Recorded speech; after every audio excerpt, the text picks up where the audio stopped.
Ako na, top 1 ko na. top one mo na. So, ang top 1 ko, hindi siya Filipino restaurant. Okay. But ever since I came here, nakas English.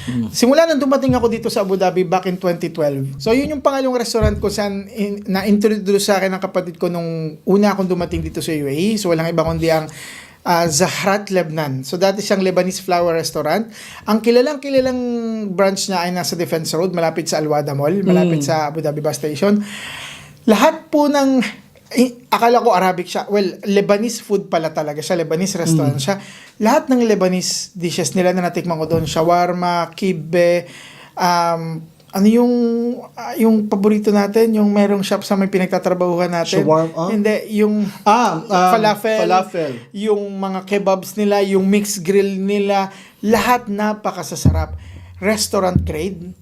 Siyempre medyo pricey siya pero worth it kasi maganda yung ambience niya. Kung nakikita nyo sa Defense Road,